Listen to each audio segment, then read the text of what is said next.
there's a lot of actors and rappers who've been worse what I've been through, and they're successful. So I would choose to be one of those stories, not the other story. Oh, his brother died, he avenged him, but then he ended up dead. Like, it's just the tragic end to one of the hood movies we grew up watching. He avenged his brother, but he ended up in prison 2 years later or dead.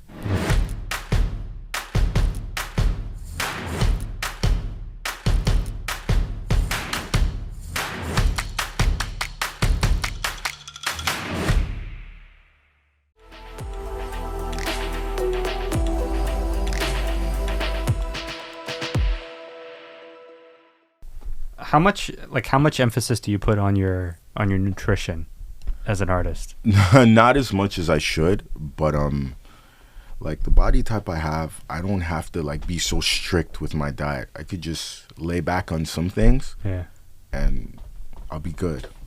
But it's not about how I look. It's like how I feel now. I want to like not run down the street with my son and be like, oh, like, you know what I mean? Have more energy. Yeah. Which is key. Which is key. Yeah. Right. Because I think a lot of guys get caught up in the how do I look versus how do I feel. Yeah. F that, man. Yeah. I struggle with that sometimes, I'll admit. I'll spend a considerable amount of time. I think for the last 6 months, I've been actively in the gym a lot more. Mm-hmm. And I'm defining, and there are moments where I define my success to this point based on how I look, not how I feel. I feel so much better than I did 6 months ago, but I still sometimes get caught in that, you know, how do I look in this shirt, or, you know, like, am I satisfied with my body composition? It's a struggle that I think a lot of guys go through that not a lot of people really, they think it's typically associated with women, right? But I think there's a lot more guys these days who are starting to admit that sometimes they negative self-talk maybe about their body. And again, boils back to what Bruce Lee said: do not speak about yourself negatively, because your body reacts to it, and then your performance with things goes down. As weird as that sounds, but I believe in that. You see her say, damn, I'm dumb, I can't do this, or just say, I'm stupid, or like, don't do that. Your body like reads it. Bruce Lee, another guy I really look up to, seems like he's very mentally tough. No changing that guy. No. I respect shredded too. Right. The 1 inch punch too. The 1 inch punch. People say, well, I'll just pick him up and toss him. Good luck grabbing him, because he's fast. That'd break your arm twice before you try to grab him. Well, Rich, welcome to the Gents Talk Pod, brother. Good. Finally made it. Yeah, that's right. We've been trying to make this happen for some time, but you were busy doing your thing, and I respect that. You were working, you were hustling, you were grinding, and timing is everything in life. Exactly. And I think we're connecting at just the right time. You know, you just put out a single. You've got some stuff in the works that we'll talk about in a little bit, but I think timing was key. And when I saw you do some of that work with Woodpecker, and I learned more about your story, I immediately said to Matthew, like, we have to get you in, because you have such an inspiring story, but it's an incredible story that I don't think a lot of people really fully understand. So I'm going to share a little bit, and then you can jump in here. But the backstory to this point has been sort of, what's the word I'm looking for?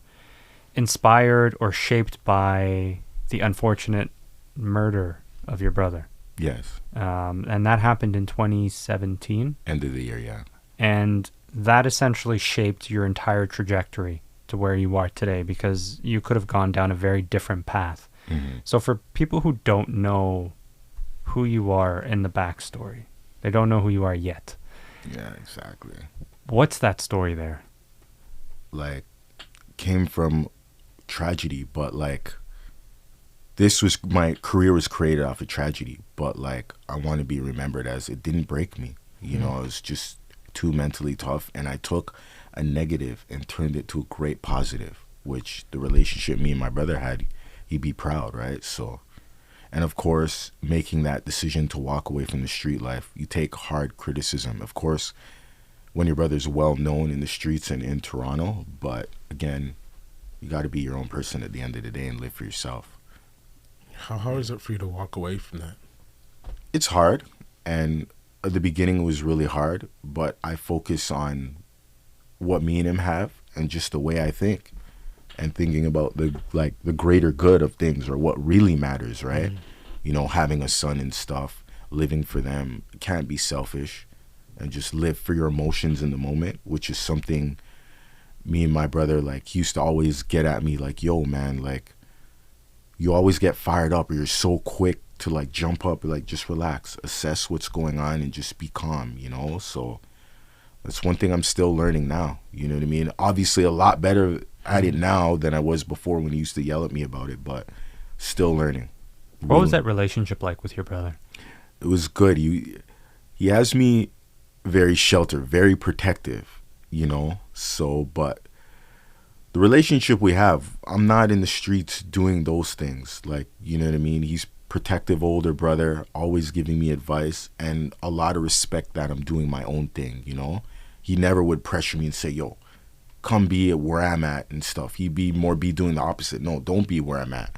Go do your own thing, you know? Like, yeah. So that's how some of the relationship was like.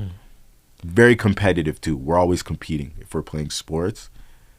And it's not like jealousy. It's like brotherly, like, you know what I mean? And then if I lose to him, he loses to me. He's like, yo, don't give up, man. You did good. Keep your head up out there. So that's what we have. It's not a common relationship sometimes. You know, I think a lot of guys talk about there was, you know, the relationship with brothers or fathers is typically very sort of adversarial sometimes. Kind of that competitive nature, not a lot of positive reinforcement shown, but it sounds like your brother was a very positive influence in your life. Yes, and that's the memories I hold on to. Yeah. And in terms of when that happened, firstly, I guess the real question here is, have you reconciled your brother's passing? Like, there is, when something like that happens, and the way how it happened, and that I see it, we all see it, there really is, at the end of the day, no, like, getting over it. But you just learn to manage it and live with it, and not let it consume you, the pain, and just do something good off of it. But in a way, how have I healed myself? Music, the journey, the good times, the hard times, that's just it. I thought it would be basketball, because that's something me and him, like, we did a lot. We played video games or, like, real life, and we went at each other. But it wasn't that. It was carving a new path, charting a new path, you know? And at first, it was sad because that, like, survivor's guilt, you know what I mean? But then you come to see it's one of the most scary and the most beautiful things I ever did in my life, because it's like, I don't, like, have to hold on to the pain as much as I did when it just happened, because he'll always be with me here. So it's like, I can move on. He's not here physically, but I don't have to have survivor's guilt, because, like, he'll always be remembered. As long as I'm here, my family, he'll always be remembered. So that's kind of a way it helped me heal and just reconcile with it. Survivor's guilt is something, I don't think I've heard that before. What, can you explain that? Well, like, a lot of people, when they lose someone close, they kind of wish it was like they passed away, and they're like, sometimes I feel like, yo, I wish he was still here and living my life and I was gone, because that's my brother. I love him. That's the place where that's coming from. And then another part of me wishes I was there with him, and I feel like, yo, if I was there, he wouldn't have died. That never would have happened. But then me and my mom talked about it, and she's like, yo, well, if you were there, you probably may have been killed with him, and both of my sons would be gone. So you got to let that guilt go, because I would be very angry. I'd get very upset thinking about it. And she's like, you can't be upset about it. So, like, it took time, but I let that stage of reviving go, so I don't have it anymore. But for a long time, I carried it. It's just something I had to deal with.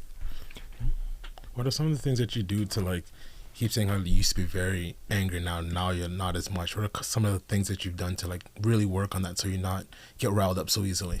Yeah, good question. A lot of the times I thought it was basketball, like just playing and being around other people. But I found being on my ones, just putting in headphones, just shooting around, that helps a lot. And just writing music, man. There's a lot of music that I've written, angry stuff. I'm talking shit, but, like, I don't release it, but I got it out. And I hear my voice back, and I'm like, damn, I sound angry. Nah, this ain't the way. Like, you know what I mean? Compose, like my brother, just chill, and you know what I mean? Talk my story. It helped a lot, getting in the mic, yelling at the mic, whispering at the mic, singing. That helped me get it out of me, my art, you know? So, and whenever I feel lost or angry, I listen to that and realize how immature and stupid I sound. Then it pulls me back. And it trips me out, because when I hear my voice back, I play my music, I sound like my brother. So it trips me out. So when I'm talking tough and when I'm talking calm, it's like, in a weird way, he's talking back to me and still teaching me. So it's kind of like, that's the way I've dealt with it, man, a lot of the times. Is there a lesson that you've learned from your brother? Something you still carry? Like, definitely the emotions things. And, like, just his whole life, a lot of mistakes. Like, we all make mistakes, but just don't go down that path, the main thing. And just, like, be there for my son the way he was there for me when I was younger. And stick to my son's side the way he did. You know, so. And he was always over my shoulder. Yeah. Like, my parents were always at work. So he's always, what are you doing? What are you watching? You know, he's like, come, let me put you on some game. Let me teach you something. That's got to be the main thing. Doing that with my son, you know, so. And that's something that you want to continue, like, in this relationship that you have with your son. Of course. Yeah. I like, maybe this is a bad thing, but I try to make his childhood like mine. Because, my childhood with him was my happiest days. From 1 year old to about 10, happiest days of my life. I'll never forget it. I'll be 79, 80, or 100 years old on my deathbed and will still remember those times. So I make it fun, you know what I mean? And I teach him the same way my brother teach me and train me with things. But I give him his space. My brother would never give me space to make mistakes. He wouldn't allow it. He's just always over my shoulder. But with my son, I don't make him make mistakes where there's no point of return. But, like, I allow him to make mistakes. So I'm like, what did you do wrong? And then he tells me. So he understands. Because a lot of these kids making mistakes in the streets, they don't understand what they're doing. Like, you know, some of them, it's sad. They're older and they're so, like, upset and in pain that they don't realize they're making mistakes sometimes. It's off of emotion and stuff, right? Is that just because there's, like, a lack of mentorship or a role model, an older brother, a father figure, someone who can guide them when they're making the mistakes? Yes, exactly. And then, like, that's important, you know what I mean, to be there for him, even when he, like, to tell him I'm proud of him every day. Like, that's a thing, like, being young and black, like, we don't get told that enough, I think, you know, and that would, like, it plants a seed for when he's older, you know what I mean? So he'll remember that, and then he'll pass it on to his kids. So it definitely helps a lot. Breaking generational stigmas, or whatever you want to call it, when, you know, showing that kind of positive affection to your son. Yeah. Usually you don't see a lot of that, especially in the environment you're describing, the one that you grew up in. Yeah. And even my dad and my brother, very tough. They never said that as much as they should. So, like, I make sure I tell him that, you know, because the 1-2 times he did tell me that, it was like, yo, damn, like, I can do anything, you know, but he shows no emotion that you would never know he's watching me like that. But, like, there's one time, like, how I knew for sure, like, we're playing video games, and back in the day, video games take forever to load. Yeah. But he's sitting there and he's just staring at me. And then I look back at him. He's like, you know what? I respect, like, you're not out here trying to be me. You're your own person. You play ball. Like, you do not care to be like me. Like, everyone in our neighborhood wanted to be like my brother, or, like, be around him, or live that life, or have the reputation that he has and the image that he has. And he's like, you're my brother. You don't even care. Some people, like, are upset with me that I don't care for that. But that's something we had that respect. He respected me as my own person. I'm comfortable in my own skin as I'm here talking to you. I know a lot of guys I grew up with, they can't look themselves in the mirror. They don't see their soul in themselves staring back. They see someone else they like or idolize, you know, but I see myself staring back every time I look in the mirror. So. And you're comfortable with the man that looks back at you? Yeah. I don't let, like, my brother's legacy define, like, me, you know. So how long have you been comfortable with that person? My whole life. Yeah. I've never battled with it or anything. And then now that I'm in the public eye a lot of people are like, you should act exactly like your brother. No, he's his person, I'm my own person. That's the greatest lesson I could probably teach my son and other younger people out of this. Be yourself, man. Good or bad, just be yourself. Because when you're on your deathbed, God forbid, like, you won't be, oh, I should have done this in life. I should have, you know what I mean? You could say, yo, I lived up my life to the fullest, and I don't regret nothing. I imagine you get a lot of criticism from people in your space or in your industry, or people who grew up with you and your brother, you know? Streets, industry.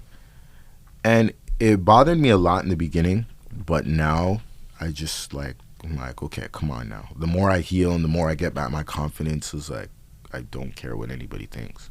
I'm going to do what I want. Like, you know, that's, again, what me and my brother had that was so special. But a lot of people wouldn't know that. They see pictures and they think, well, you have to act like them. Act like him, you know, so. Interesting. Your brother spent, I think, if I read it correctly, he spent a couple of years in prison on separate occasions. Yeah. Was there something from that experience that you took a lesson from?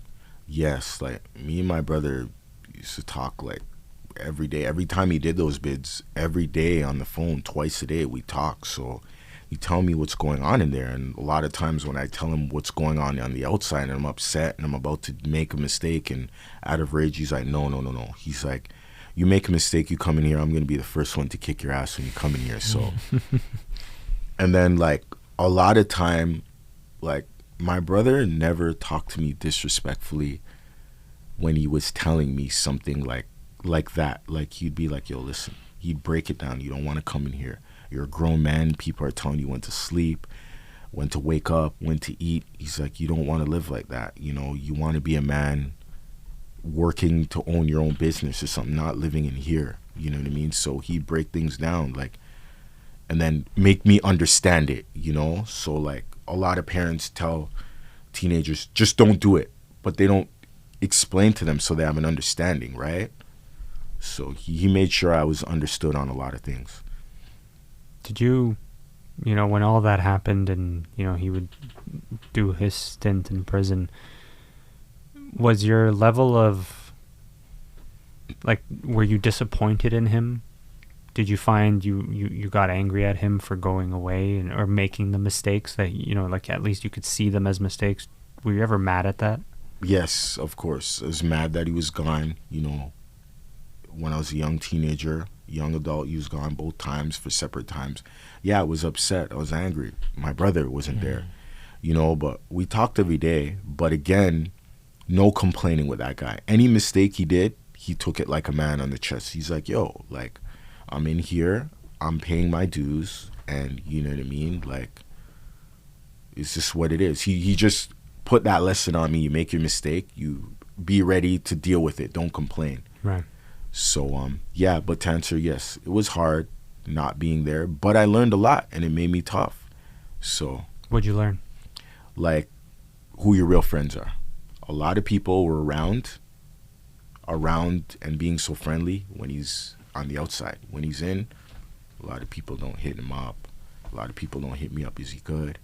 Even when he passed away, I lost 90% of my friends because when he's not around, and then certain other things come into play, you're in the public eye, you have clout, people expose their true intentions, and God continues to just show me, oh, look who your friends are, you know what I mean? So respectably, I distanced myself from a lot of negative energy. I'm like, I took it as, if I'm going to walk this path and live a clean life and go into the industry, I can't be around those sorts of problems, you know. And any successful person, I think I seen an interview a while back, it was Tyler Perry, and he's like, I had to distance myself from a lot of friends in my environment to be successful. And it's hard, and people won't understand, but it's called being an adult and making a choice as a man. But, you know, I think having a small circle of people that you can trust, that have good intentions for you, people that you can learn from,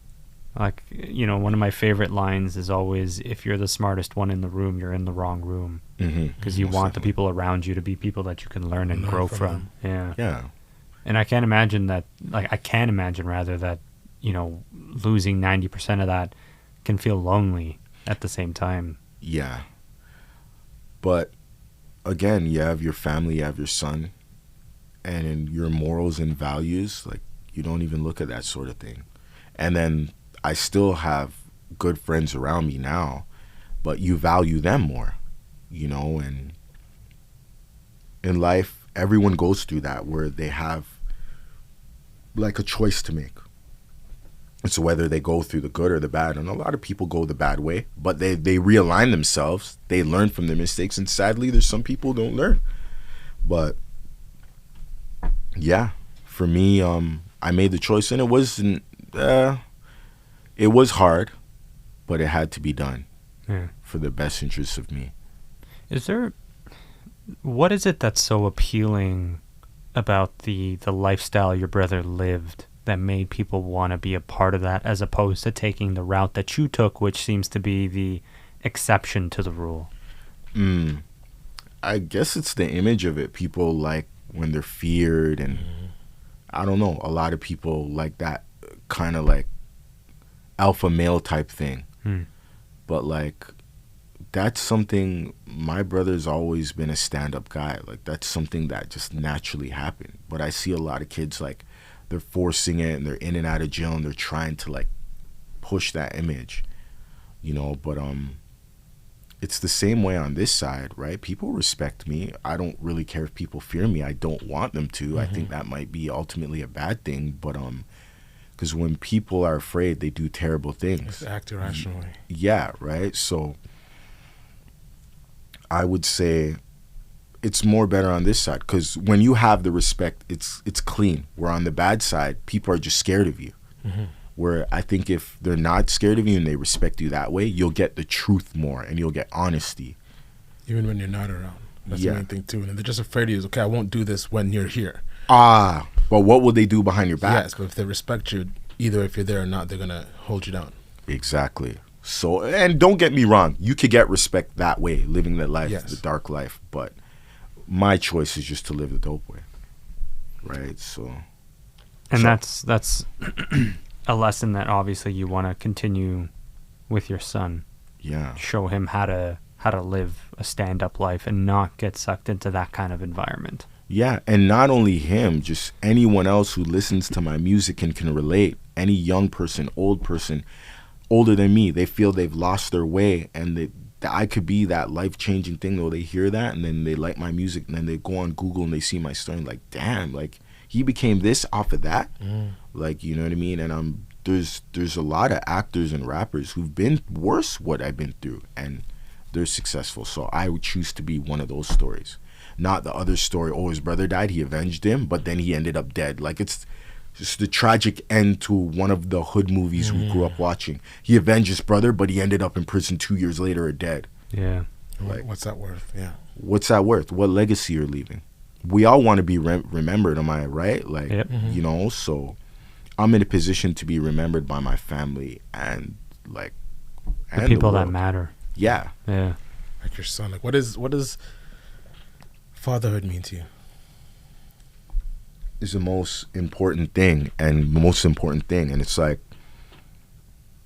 you don't know what it is until your child's born. You hear him cry, and this is a conversation me and my brother had. I'm like, to my brother, how did you feel when his daughter was born and she cried right in front of you? He's like, I can't explain the feeling, but your heart like kind of drops, or like it's a feeling like.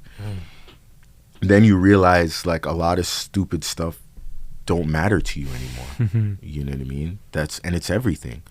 Like, I'm with my son all the time, and like I tell him stories about his uncle and what he taught me, and now I'm teaching you, so he understands I'm teaching him to be a leader, you know what I mean, and think for himself, because this world is cruel nowadays. Yeah. And then now you add the social media on the phone, it'll eat you up alive. Yeah. Because you can just look at your phone and say, okay, this is how we're supposed to live, which is not true at all. It's over glamorized and none of it is real. Yeah. It's like, it presents sad. A very fake reality. Yeah, like if you're not traveling or you don't have money, you're not a good person or successful. If you're not wearing a certain brand of clothing, you're not successful. And it's such a sad thing because I think it influences so many young people. Yeah. Especially young boys. Yeah. Who grow up and they see, you know, like the number of men who can go out and afford the Bugatti. Mm-hmm. You know, if you can, like amazing. Yeah, good for you. Good for you. Like, I think we all aspire to one day be able to go out and just drop some money and buy a Bugatti. That's great. But the number of men that will actually achieve that is very small. Yeah. And then to give this false pretense that if you don't have the Bugatti in your driveway, then you've somehow failed in life. Is such a negative, toxic way. And it instills this really, really toxic behavior in young men. This negative self-talk, self-doubt, and then they start to act out, and then they go for fast money. Yeah, even girls too. Yep. They're seeing this, what you were just saying, and think this is a guy you have to talk to or you're a loser. Like, I don't know, man. And some girls, they don't believe in that stuff, and a lot of girls who do, unfortunately. Yeah. They believe, oh, I have to have a guy who's making money. Then you have a lot of those girls who, like, they'll have a bad friend and will be in their ear manipulating them to talk to the bad guy, and then they're low-key jealous and they're there laughing while that's happening. Yeah. It's just, again, goes back to having a mind of your own. Yeah. Is there something your son has taught you? Being brave. Like, he's a lot more braver than I was at that age to attempt to try things. Me growing up in the hood, I'm not trying that. No one else is doing that. I don't. It's not me. I can't do it. But him, as you can see, he makes a cameo in a lot of my videos. Like, he's not scared. Me, I go in rooms that I put him in. He hides. But I used to hide behind my brother, and you know what I mean? We weren't even in those rooms at 10, 8 years old. But he's ready to attack. And I'm proud of him because it reminds me, and others who are seeing him, you don't have to be some gangster to be brave. That doesn't make you brave. Going to jail doesn't make you brave. Attacking life, taking care of your family, putting food on the table, that's a real man. That's the real grind. That's the real trap. Not going to jail or stealing or that, because that's the slow grind. Like, everyone's like, okay, well, where's the money in that? That's not cool. If you're a father or you're looking after your family, it's not shown on social media as cool, but it is. But there's not a lot of guys that talk like you in your industry. Mm-hmm. Is it common? Is it just like in your conversations, not on social media, not in the public eye? Is it common for these kinds of conversations, or is it something where, you're the outlier for simply saying, you know what? No, it's not cool to be a gangster. Yeah. What's cool is providing for your family. Yeah. No, it's not common at all. Not common. How do you specifically navigate that? Because you obviously think, feel, and behave in that manner, but you're surrounded by people who don't. Yeah. How do you, one, maintain your own self-composure and stay yourself within that, and two, how do you block out the negative energy that comes from the way other people think in your space? Yeah, well, it just turned my mind off from it. You see what it is? You don't care what people think. If you sit there and care about, this person's not going to think I'm tough. You go in a room, a lot of people, I've been around a lot of people, they want to prove themselves to me. They're like, I'm like your brother. I'm like, listen, you don't got to play that game and convince that you're tough. That is the main thing. Just turning off your mind and be like, I don't have nothing to prove. I don't, you know what I mean? To nobody. What should be happening is I go in a room, I be myself, and people accept it. And if you don't rock with me, that's okay. You don't rock with me. But, I'm not going to change the way I act or portray something. I know already what I am. You know what I mean? I don't have to prove anything. My brother's been getting in trouble for years. I don't feel I have to go to jail to, that's so silly. I don't understand. the time, my brother always had a thing. In a dangerous situation or any sort of high, like, don't freeze up. Like, if danger comes and you have to protect your family or yourself, don't freeze up. Keep your mental there. That's the time to prove myself. When the lights are on in the big show, or that's my time to prove myself, and to myself, not to anyone else. So it's like, I don't need to force a situation or like to prove myself. It's just a mental thing. Like, but if you're gonna leave your house and feel like, yo, I'm Fifth's brother, I gotta prove myself every day, I wouldn't be here. I'd be in jail or dead if I thought like that. So again, to answer your question, yeah, just don't care what people think. Yeah. Because of course, being his brother comes with a lot of criticism. People think I should be living a certain life, you know, which is very selfish and narcissistic, but like, you know what I mean? You live your life for yourself. Imagine if we met now and I was here to tell you, you have to live. I'm telling you how your story should go or how you should live your life. Yeah. It's ridiculous. It doesn't work that way. No, I'm good. I'll do my own thing. I'll do my own thing. Gotta write your own story, right? Can't let anybody else write the story for you. And it's sad because a lot of young kids who don't know any better, or they like a certain set of people or a friend, and that friend will know they have manipulation over them and will steer them wrong. And it's sad. You got to be able to think for yourself. So, yeah, there's really no process. I just don't care what people think. How do you deal with your own negative moments? You know, the moments where either you're in the studio and it's not, you know, it's just not coming to you, or you're trying to put something together, or you're just not feeling it, you're negative on yourself, the doubts creep in.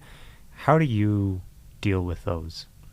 Well, when I was younger, I had a hard time controlling my emotions. I want to lash out and yell, and it's like, my brother used to get on me with that type of stuff. He's like, listen, when stuff ain't going your way, don't lash out and don't be quick.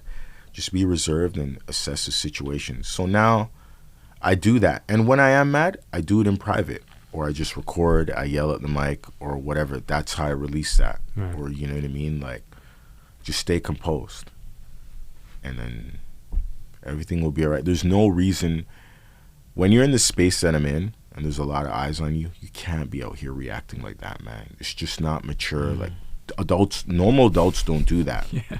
You know, in the hood, a lot of guys, they go to their anger first and then they end up in jail. Then when they're in jail, then they're like, damn, I shouldn't have done that.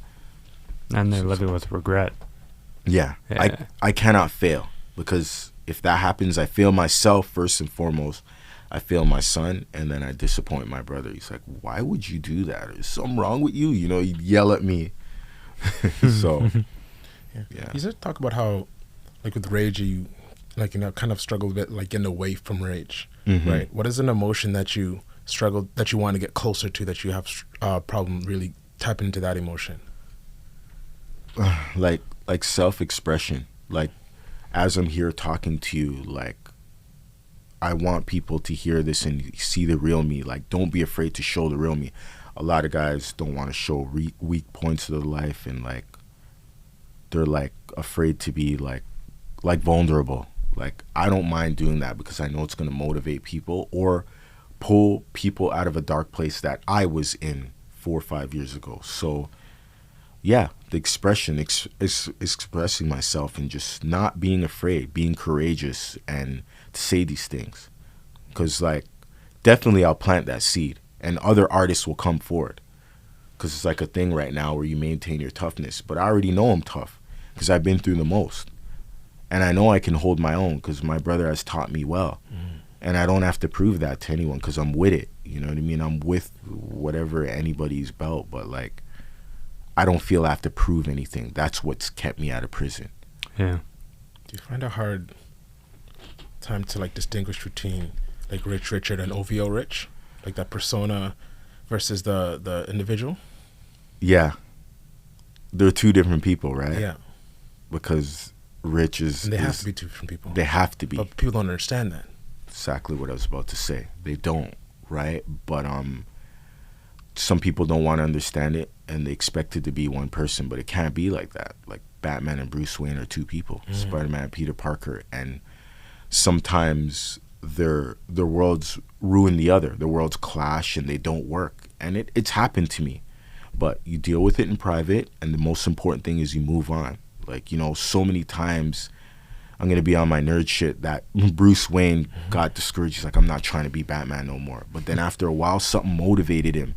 Then he got up and started doing it again. Same with Spider-Man. So it's been the same thing with me. Like, I'll get discouraged and I'm like, yo, I'm done. I'm done being rich. I'm done. Like, my father passed away from cancer. My brother's gone. I'm the only male left. So everyone is looking for me to lead them. And a lot of times, like, I get frustrated. It's heavy. And I'm like, yo, you know what I mean? Like, I can't do this. It's too much. But then I'm like, I only have energy for my son. But then when I sit down and think, I'm like, nah, like, this is the responsibility my brother and my dad left me. Like, I have to man up and do this. And that's being a real gangster, a real G. That's what it is. Because if I went and been selfish and went and got in trouble in the streets, then that's a failure. That's a coward's way out. But sticking with them, and it's not going to be easy. They're going to be upset with me. My family's going to want me to do certain things, and they want to want me to be a certain leader, but I can't be everywhere at once. And they have to respect that I have to be myself, right? Which they do. But everyone has their moments where they're disappointed and they feel like there has to be balance between. Exactly. Yeah. Like, you can't fill someone else's cup if your cup's not filled. Yeah. And it's like, that's not the way I feel with a lot of my brother's super friends and stuff. Like, I don't feel entitled to anything, you know? Like, I don't feel like I'm owed anything or they must do something for me. The only thing I would like is just advice when I ask. And I get it. When I ask for advice, I get genuine advice. I don't feel like I get dope advice, and I just move on from that. Like, I don't think I'm entitled for help in my career. That's not how my brother raised me. I don't feel entitled to anything, to be given anything.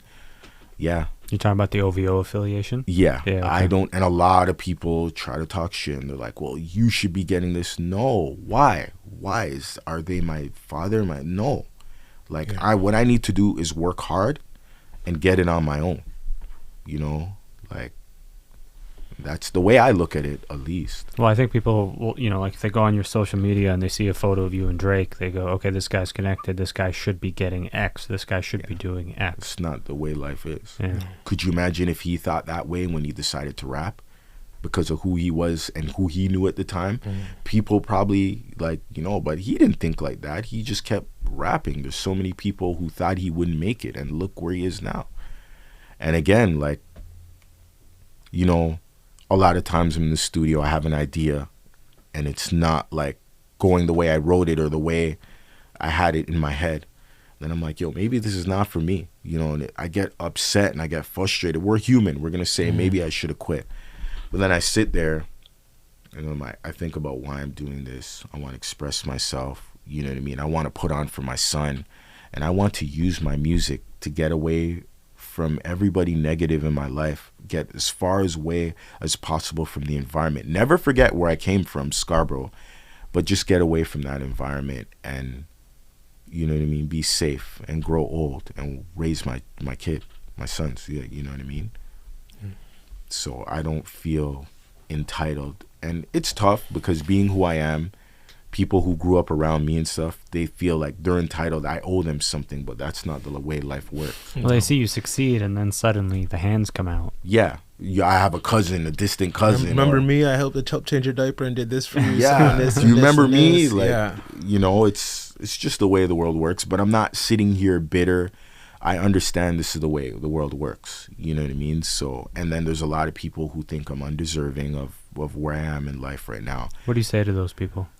There's nothing to sit there silent. Absolutely. I can't change the way people think. I can't do that. Maybe my actions will make them be like, okay, he's onto something. I believe into him. But there's nothing I can say really to like just change your mind. If that's the way you feel, that's the way you feel. I can't be upset with you for that. I just got to keep walking my path that God gave me. But you have to understand this is the way life is. It's a good thing about life. Everyone's entitled to their own opinion. Yeah. Could you imagine if everyone agreed with me? I probably wouldn't be doing it. I feel like fulfilled, you know? So I use the negative as motivation to keep going. That's how I do it. Is there advice you would give to younger artists? I feel like everyone we've spoken to from the music industry oftentimes remarks about the challenges of navigating the business side of things, because they often have the talent, but they don't realize that, you know, you become essentially an entrepreneur. Mm-hmm. You're managing your business. You are literally a business ultimately.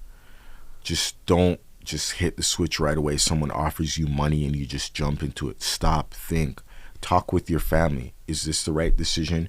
Talk with friends. If you have any friends who you know about music and may know one too, just ask. Don't think you can't ask someone who doesn't have X amount of followers.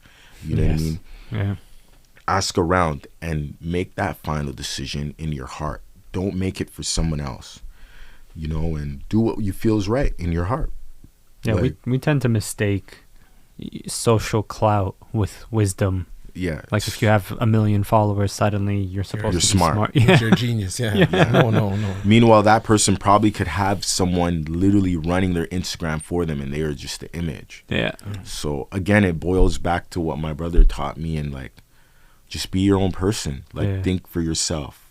Like, people, when you're doing anything successful, the talkers come into your ear. You should be doing that. This would be good for you. That would be good. But it's really good for them, or what they think they would do if they're in your position. You gotta, and you're human. If you believe it in the moment, you're a human being. Don't bash yourself. But sit down and think. Don't let the emotions get the best of you, and think, is this really the right position? You know, the right decision?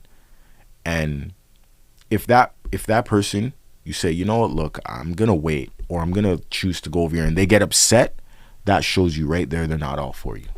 If they get upset, it shows you. If you have a friend or someone who's trying to put you onto something, you say, you know what, I'm going to wait, and they get upset and they start talking bad about you, that person never cared about you in the beginning. They're mad because they couldn't get you. Yeah. In my experience, sometimes I'm not always right, but in my experience, Do you have a hard time saying no to people? No, not at all. They're going to have to learn to live with it. Yeah. Sometimes people move so weird that I just distance myself. Like, I'm so over it. Like, after what I've been through a lot, like,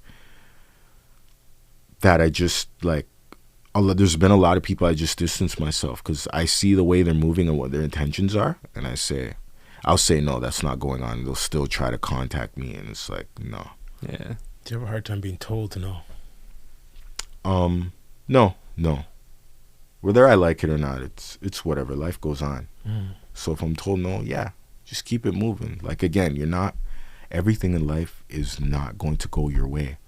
And then if you're told no, maybe it's for a reason. Maybe the no maybe 3 no's will lead to 3 yeses that will really help you skyrocket. So again, back to my brother's teachings. No emotion. Okay, fine. My brother used to ask me for favors a bunch of times. And I'd say, nah, I can't do that. He's like, okay. And we just start, like, and a lot of times I'd ask him for things and he'd say no. I'm like, why are you moving like that? But he's like, listen, man, don't act like that. Show me why I should help you.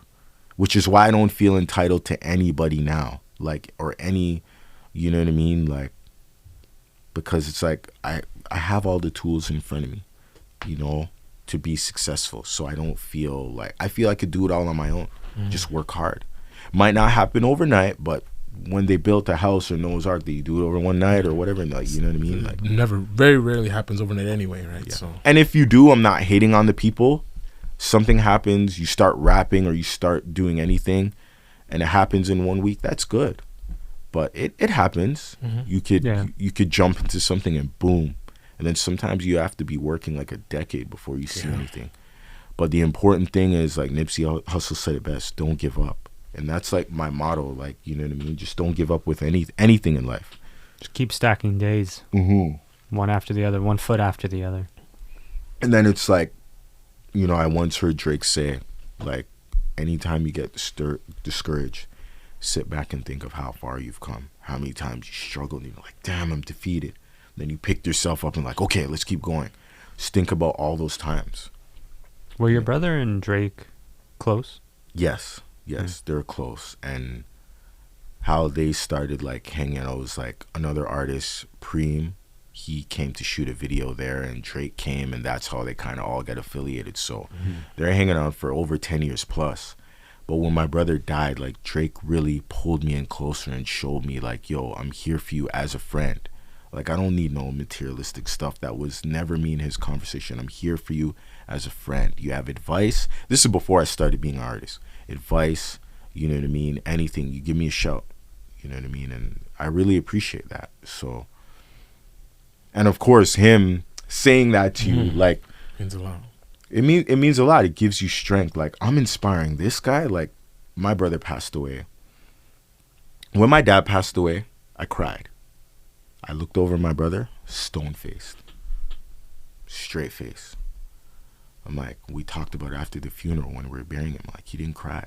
He's like, that's not. He's like, think about dad. You ever see dad cry? And I'm like, nah, never. You know what I mean? So at his funeral now, to honor him, I'm like, I'm not going to cry. I'm not going to show weakness. Not a single tear shedded. Straight face. And then, like, you know what I mean? Drake was like, he texted me after. He's like, damn, like, I really respect you as a man, what you did. Like, you know what I mean? And, like, in that moment, I just pictured my brother's face. I closed my eyes and I'm like, yo, this guy's probably grinning. He's like, yeah, you held it down today. You know what I mean? And coming from him, that text, like, it means a lot to me. It's like, you know what I mean? I didn't fail, kind of in a weird way, I didn't fail my brother, you know, so. If you had the ability to say something to your brother, one last thing, what would you say to him? Don't worry about me. And I feel him all the time watching over me, but don't worry, I got this. Like, you can rest easy. I'll make my mistakes still, of course.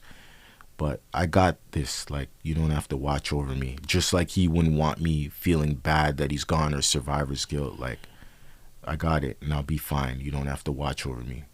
Just be happy where you are now. And respect that. Like, I'm still down here. He sees it, of course. Being my own person, regardless of the criticism I take.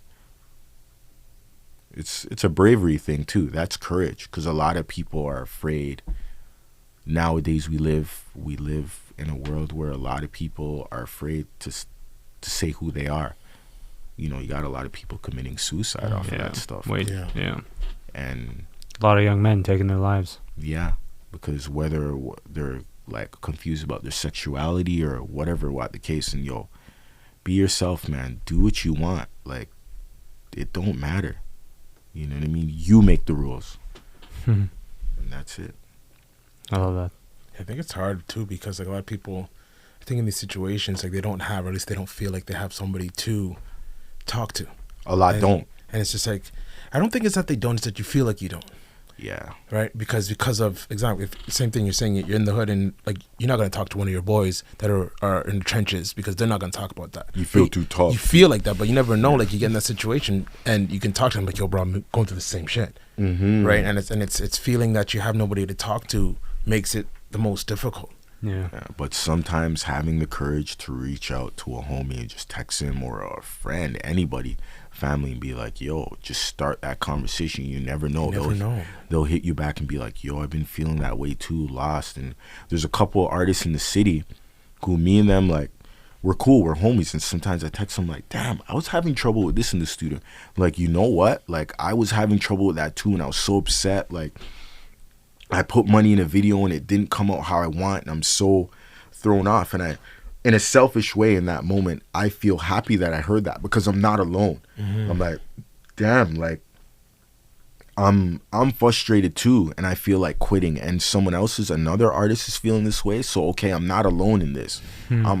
It's human what I'm feeling. Yeah. You know, and again, that feeling of where I wrote something down and it didn't come out the way I wanted it to in the studio, and then sometimes I go in the studio with no plan. I listen to a beat and ideas just come and I just put it all together right there within an hour, or, you know what I mean? And I heard, like, Drake say that one time. Like, he's like, yo, I went to the studio and nothing happened. I'll be in there 3 hours and no magic.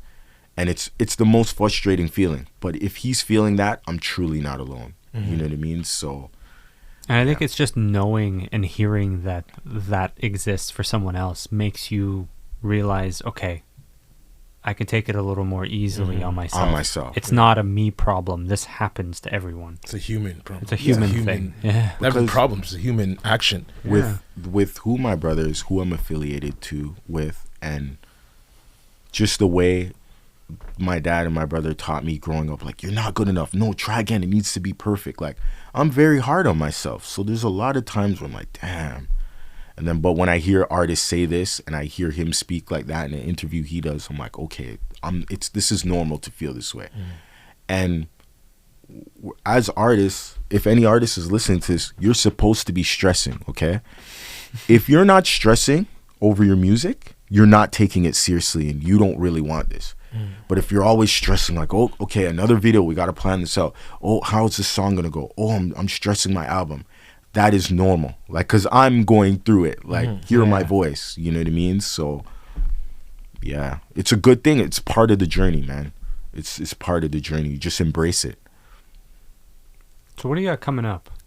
So I got an EP coming out. So my first EP was God Don't Sleep, and this is the second half of it, God Only Knows.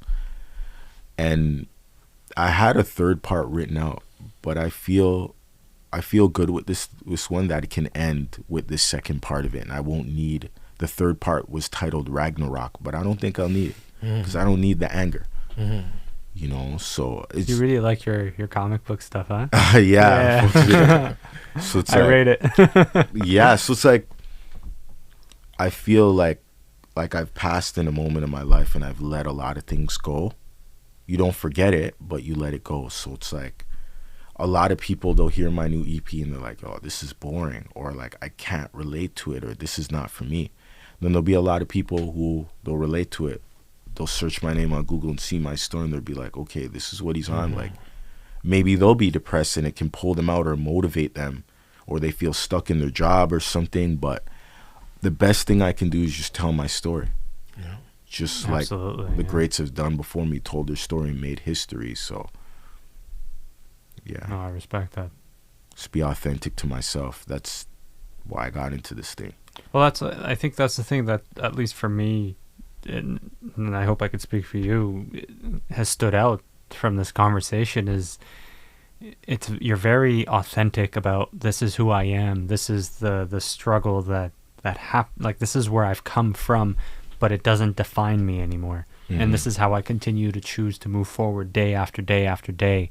And by doing that, you're consciously setting an example for your sons, two of them. Yeah. And creating a positive environment for your sons to grow up in, to break that generational, preventing it from turning into another generation of men closed off, angry, depressed, unable to speak to anybody, end up either dead or in jail. Yeah.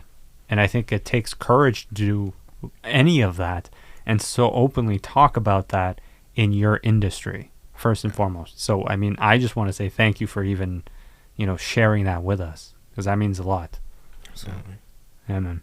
So, listen, you've got fans in us where, like, I'm excited for all the stuff you got coming up.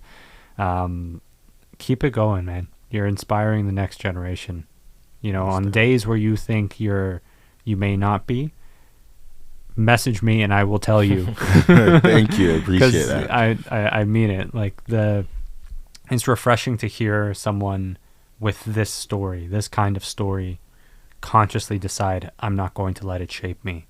Exactly. And it's crazy that you say that, because a lot of people, random times, it's like weird, like random times, like late at night, it's like, I guess they were going through random fans and they're like, yo, I just typed you up on Google and I saw your story and like, I didn't know it was that deep. Like, how you carry on and you just stay composed after everything that's happened, like you made a fan out of me.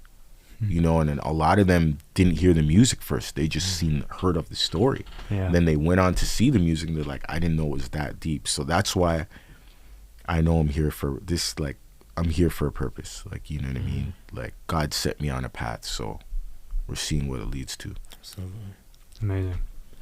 We got to do this again. Yeah, you gotta get back here a year, see what I'm on. A year from now and see where you're at. It's progress. Yeah, exactly. Rich, thank you so much for coming through, brother.